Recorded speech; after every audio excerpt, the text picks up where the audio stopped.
Hello, this is Josh Panka with Leaf Trading Cards. We're here with a very special guest, Hall of Famer Fergie Jenkins.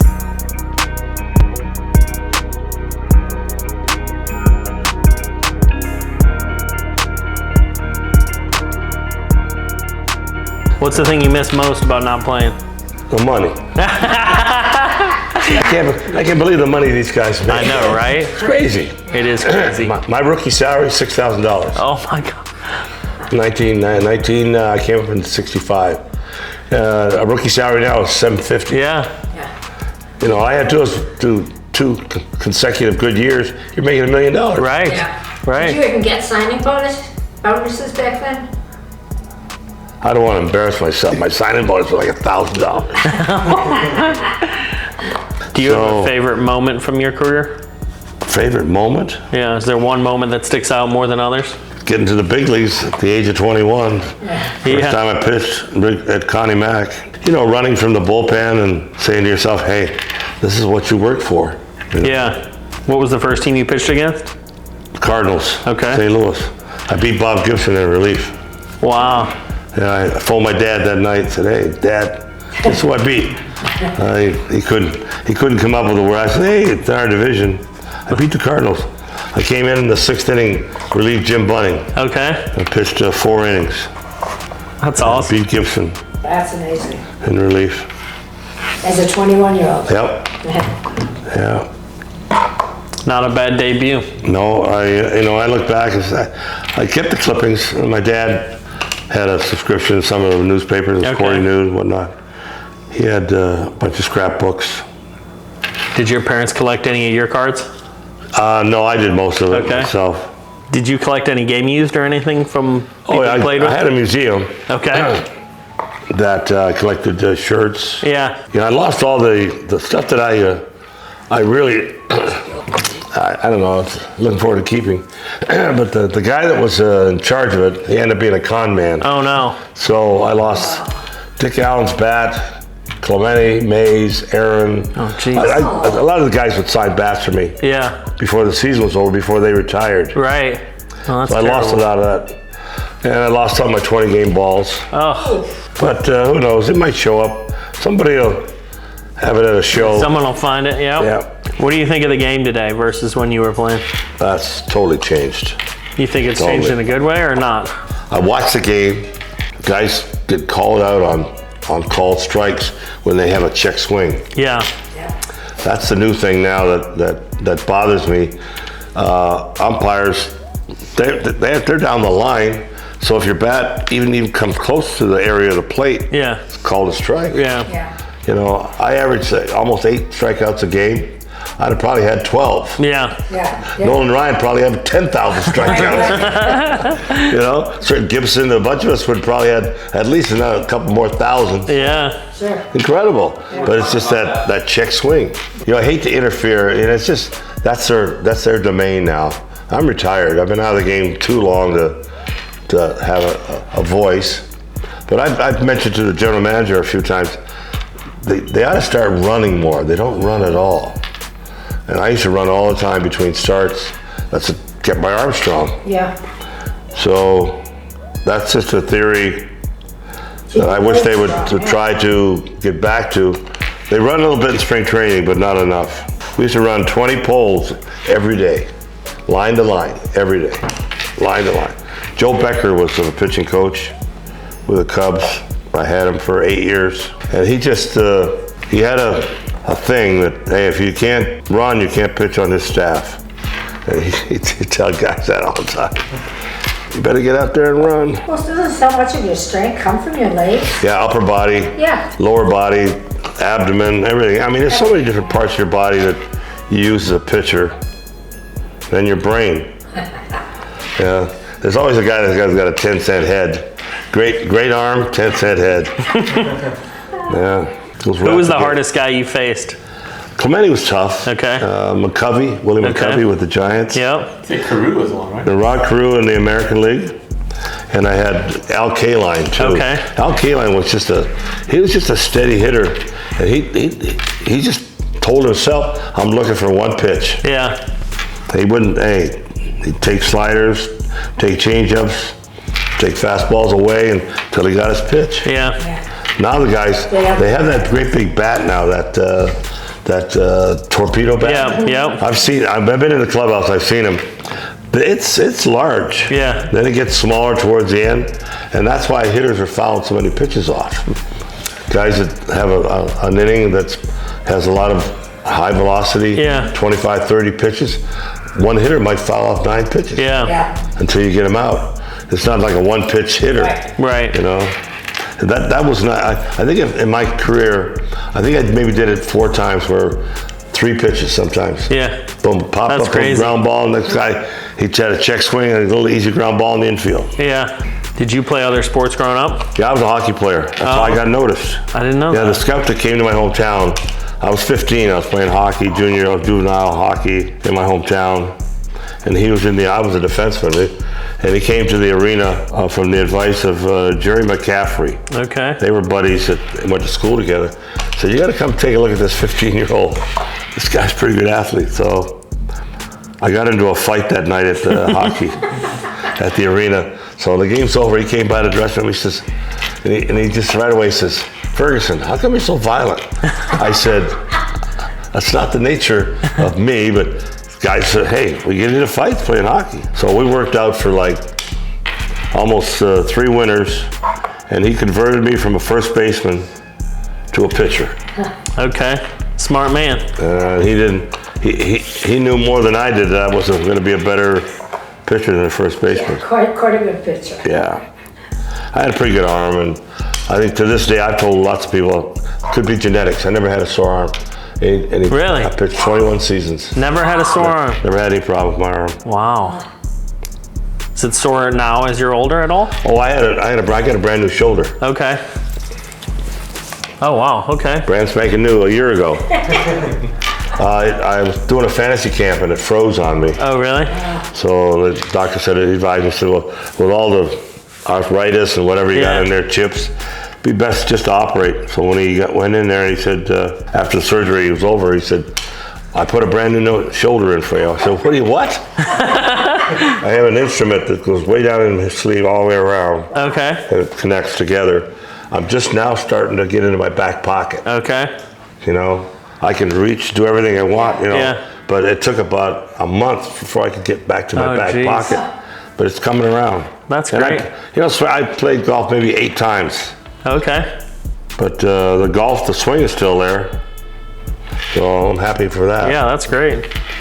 You follow many other sports other than baseball? Oh, I follow basketball. Bulls fan? Oh, not really. I started following, I did when I was in Chicago, but I follow the Mavericks. Okay. They're playing tonight. Yeah, it'll be an interesting season.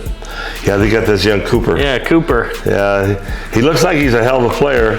We'll soon find out. Yeah. He's playing against veterans. Right. If they're going to show them what the heck's going on. If they can stay healthy, they can be good. Oh, yeah. But with Anthony Davis and Kyrie, you never know if they can stay healthy. Yeah. You know, and the court's twice as long as this room. Yeah. But they're running back and forth, and forth. So, but it's a jumping game too. I know that when I played a couple years with the Globetrotters. Oh, really? Yeah. I read that, yeah.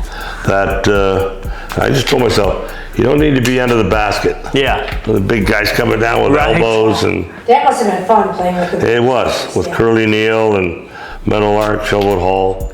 A lot of these guys, they were That's really cool. good athletes, showmen, plus athletes. You know, just. I wonder if there's still any video I could get watching you with the Globetrotters. That would be fun. It's probably out there somewhere. Yeah. You know, I tell people all the time, like every athlete or basketball player that plays always wants to play in Madison Square Garden. Yeah. I played there 3 times. Really? Yeah. That's really 3 different. cool. We'd come to the city. We play an early game, and then we play a matinee game. Yeah. But we might even play a night game. Okay. 16,000 people every game. Jeez. Crazy. That's crazy. Do you have any current players that you really enjoy watching more than others? Well, I coached. Well, I didn't coach him. I threw batting practice to him. Was Aaron Judge. Okay. He played for the Alaska Pilots. Okay. And I did some work with Terry Cox, who was the manager of the team. Okay. And I was his pitching coach for 2 seasons. They played like 40 games in Alaska. Aaron Judge came down there. He went to USC, I think, it was some college in the South, in California. And he wore a size 16 shoe. Jeez. Couldn't get shoes. 16. That's a big foot. How tall is he? He's like 6'8". Oh yeah, 6'8", 6'8". 6'9". Yeah, He can probably afford shoes now. yeah. Oh yeah. But he needed shoes, so I said, well, I used to get a lot of stuff off eBay. So we tried there, and they couldn't get him any shoes. He tried to pitch and play the outfield. And I told him once, I threw batting practice, I says, I think you're a much better hitter Yeah. than you are. I think you were right. Yeah. If you were wrong, he's the best pitcher ever. Yeah. I evaluated him. Yeah. Is he a decent fielder? Yeah, he's decent. got a great arm too. He does have a good arm. Yeah. But plus, they had him in center field for a while. Yeah, they the did. Yankees. But he's a right fielder. Right. And on my plaque card, I tried to get him to change it. I pitched almost 19 seasons in the big leagues. They say I pitched only 12 years in small ballparks, but I pitched at the Texas Rangers. That was a minor league ballpark, a Turnpike Stadium. I mean, it was super small. Really? So they could change it, put it to 18 years. I pitched Right. hitters ballpark. Yeah. Fenway Park was a park you had to think every pitch. I mean, you're standing there on the rubber. You got the ball, and Carlton was giving you a sign, because we had signs back then. Yeah. 1, 2, 3, 4, 5, whatever they were. But you got it quick enough. Your brain tells you, I don't want that pitch. Your hand tells you, hey, it's fine, but you throw it. So it's just a number of split-second things you have to do. Now, there's a new ball every pitch. Yeah. They throw balls away Right. after every out, ground ball. Yeah. I want that ball. It's got some dirt on it. Yeah. Put it in the seam, make that ball sink a little Yeah. bit. Yeah. That's why they don't let him have it. Just that Every they pitch, just right. they just don't do it. And I used to put pine tar on my hand early in the season because it was cold. April, and then it got cold in September. Some of those cities you play up north, Pittsburgh, New York, and plus in Wrigley Field, you got the wind coming off the lake. It was such a long. It was an '84. Gee, it was. They wanted to make a 6-finger glove. They tried to make a glove like mine. I had one in my bag, and I gave it to him, and the guy unstitched it. They tried to make a glove, 6-finger glove. Was that unusual to have a 6-finger glove? Not really. It's No? just Kenny Holson pitched with it. So did Jim Bunning, Vita Blue. There was only half a dozen pitchers had it. It was a bigger glove. There's no space in here, so you can't see the ball. But that was like an extra long finger right there. But you didn't ever put your finger in it. Oh, okay. But it was just called a 6-finger trapeze. A company in Taiwan, they wanted to copy it. They took my glove apart and they gave it back to me and put it back together the same way. But the glove that they had, it's just the leather was so stiff. Oh yeah. Take a year to break it in. I could break a glove in a week. Just put a lot because when you think about it, the glove is leather, and lanolin breaks glove in. Shaving cream and water, and all you have to do is pound it. Just pound it while you're on the bench. Shoot it with your left hand? Yeah, you're right. Just pound it, or play catch, and you got to break it in. We had our clubhouse broken into in Florida, and they stole a bunch of equipment. And they stole my game glove, the glove I was breaking into to pitch with. Opening day, I had to pitch with a brand new glove. Oh, wow. Texas. Oh. Yeah, I just put a lot of water and lanolin in it, and it made the palm really dark. Umpires didn't say anything to me, so just pitch with it. Never had any balls hit back to me, so. That was good. But the only ones that, catch it through Sonny, Jim Sundberg was the catcher, just threw the ball back to me. I had it within a week, it was broke in. Just play with it. What was your diet like in your prime years? When I played, Yes. well, I always ate breakfast in the morning with the kids. Could be Cheerios, Wheaties, Rice Krispies, whatever.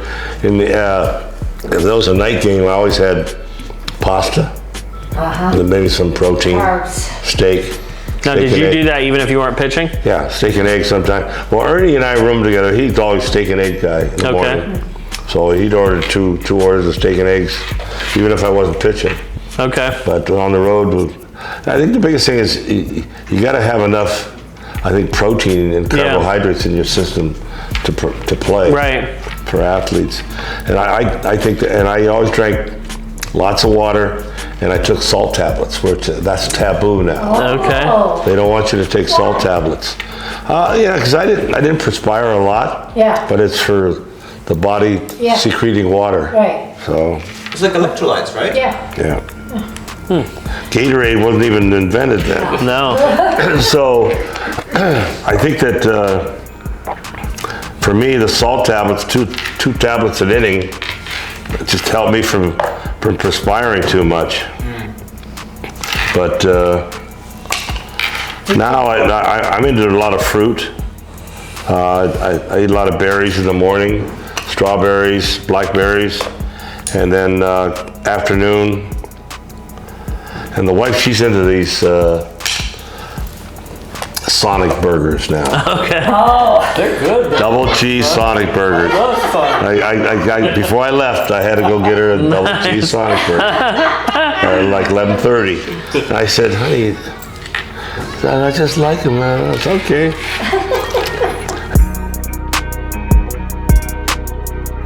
Lives in the area, came by today, signed some autographs, talked some baseball. We can't thank you enough for coming by. That was awesome. Thanks so much. I enjoyed it.